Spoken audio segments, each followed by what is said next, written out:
did you hear him say anything else that of this nature that was not on the tape that you could No, recall? This was the one and only time you heard him talk. Let me tell you something. Yeah. NBC put out an APB for all tapes. When this came out, it was because a contestant in a Miss Universe pageant had said, Donald Trump has said terrible things about me. And he said, I never talk like that at all. And then NBC sent out to all their divisions, look for your tapes. Now, the ones they wanted belonged to Mark Burnett and are in a vault somewhere in Idaho. And those are all the outtakes from the Apprentice set.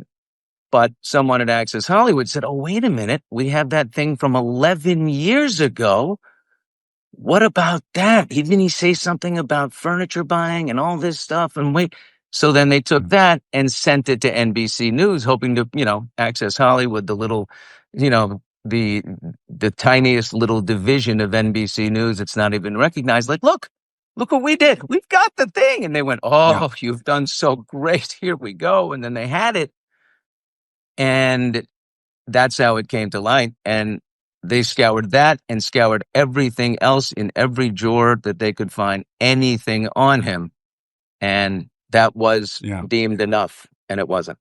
We just call him Taco Penis because we're really immature, and that's the best joke we can do here. That's good. Exactly. Yeah. Exactly. Yeah. So now, evidence that wasn't submitted during the trial included a conversation Trump had with Epstein immediately after sexually assaulting you in the dressing room. That's in your book. Can you tell us about that? Yes. It was amazing. It was Michael Wolff wrote in his book, Too Famous. Michael Wolff's the journalist. Yeah, we've had him on, yeah. Yeah. That's right. You have had it on. He's done many, many, many hours of tapes with Epstein. Right. Probably more hours of tapes with Epstein than anybody else. And one of the things on his tape was he has Epstein talking with a friend on the phone, telling him about running into Trump very soon after the Bergdorf incident, and Trump, quote, regaling him with details about the attack, and we didn't enter it as evidence.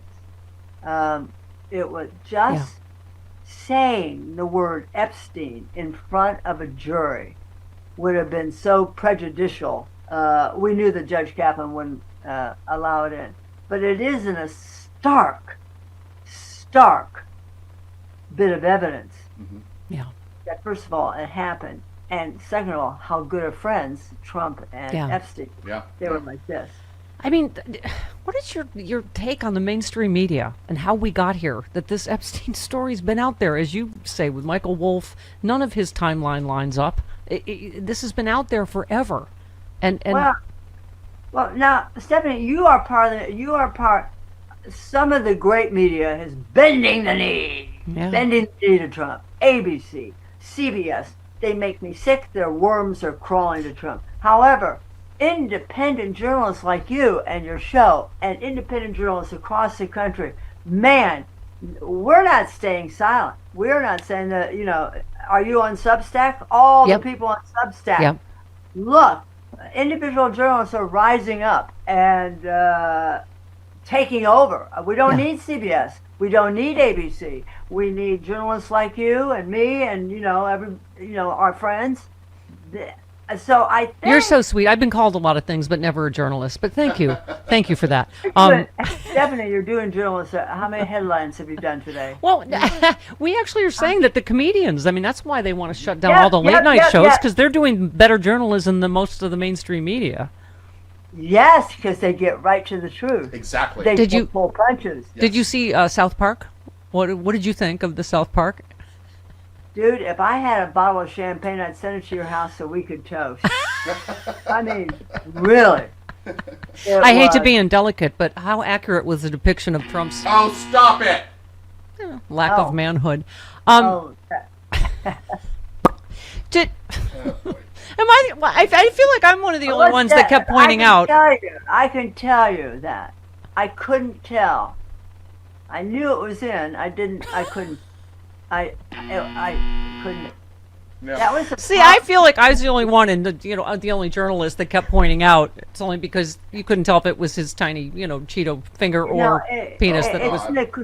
Right. Stephanie, it's in the court transcript. Yes, I know Yeah, it is. yeah. Yes. See, Yes. that's why I'm not being dirty. I'm just saying. It's in the public record. Yes. Yeah. By the way, the court, when I wrote the book, I had, thousands of pages of court transcript, and trust me, some of the funniest writing you have ever heard in your life. All you have to do is read the court transcript. It's like Jonathan Swift. It is unbelievable. Yeah. It is. Well, no, and I also made the serious point that it shouldn't matter what you were penetrated with against your will. To me, that's rape, and so, anyway. Well, we passed that law in New York. Yeah. We passed that law. Yeah. All I know is if you come out here to L.A. or I go to New York, we're drinking something and talking some, major smack about a bunch of stuff. Yeah. And then have one of your hats. And Yes.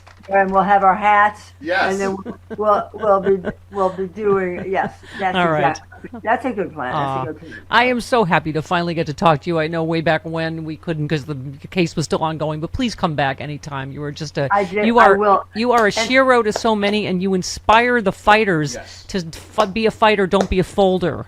Be an E. Jean Carroll, not a CBS. Wow. All right. No, we can't take any more Eugene Carrolls. This is All right. Well. no. Let's have more You're too Stephanie eccentric to Moore. have more than one of you. You're just you too are you. delightful. Yes. You are a delightful little Yes. minx. All right. We love you, E. Jean Carroll. See you next time. Thank you. Thank you, Eugene. Adios, Stephanie. I wanted to talk to you both, Yahweh and Yesh, because I wrote a book, and it's about you guys, but it's really about some of your fans, the mean ones, the racist ones, the homophobe ones, the ones who don't like women. You guys come off really well in the book. Jesus, you come off really good in this book. Yeah, I've heard that when people talk about the Bible, they tell me that God, you come off really well. Said no one ever. Jesus comes off really well. Yeah, no, God, you're very impressive, God. I don't want to say the wrong thing, but you there's some moments, Almighty, where you're kind of the alcoholic stepgod. You know what I'm saying? But Jesus, he's chill throughout. Like he's proof of evolution. But John, people have been twisting my message, right? And that's what this book is about. It really is, Jesus. I mean, I've gone through this book of yours many times. You never said anything against the gays. You never said anything against women having to be forced to be pregnant. I mean, you're not against abortion. You're against the death penalty, Jesus. I know that. You're like your dad in that you tell us to welcome the stranger. Yeah. Yeah. I mean, the right people are twisting my message left and right, and we can't take it anymore. So we're so excited to have this book, a really rock solid resource to show people what the Bible actually says. And that's why we love you, John. You're spreading our true good word. Simon & Schuster's Avid Reader Press presents Separation of Church and Hate, the bold, hilarious new book from John Fugelsang, available September 9th and on sale now at your local independent bookstore or your favorite non-evil website.